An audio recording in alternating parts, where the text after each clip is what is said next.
আমি যা বলি তাই হয়। আজ ওর কান্নার দিন। হঠাৎ মেলার ভিড়ের মধ্যে সে ফুড ব্লগার হাসান আসে। আরে, আব্দুল চাচা যে, আপনি এখানে? আমি তো আপনার কথাই ভাবছিলাম। আপনার সোনার ফুচকা খাওয়ার জন্য আবার চলে এলাম। আসুন বাবা, কিন্তু আমার ফুচকার সেই স্বাদ আর নেই। কেন চাচা, কি হয়েছে? আব্দুল তাকে সব খুলে বলে। কি? এত বড় অন্যায়! দাঁড়ান, আমি আর একটা ভিত করছি। হাসান প্রথমে আব্দুলের দোকান থেকে 1 প্লেট ফুচকা নিল, তারপর কালামের দোকানে গেল। ভাই, আমাকে এক প্লেট ফুচকা দেন তো। আপনাদের দোকানের তো খুব নামডাক শুনছি। আরে, আপনি তো সেই ব্লগার। আসুন আসুন, আমাদের ফুচকা খেয়ে দেখুন। সারা গ্রামের লোক এখন আমাদের ফুচকার ভক্ত।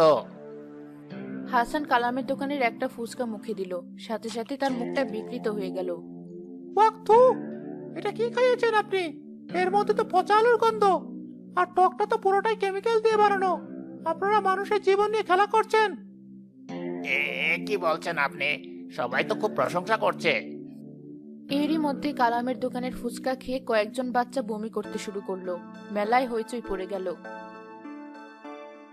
আমার ছেলের কি হলো? এই দোকানের ফুচকা খেয়ে তো এমনটা হলো। ধরুন, ওই লোকটা আমাদের বাচ্চাদের বিষ খাওয়াচ্ছিল।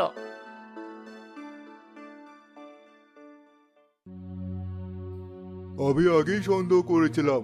কালাম, তুমি শুধু আব্দুলের ব্যবসায় চুরি করনি, তুমি আমাদের সবার বিশ্বাস নিয়ে খেলা করেছো।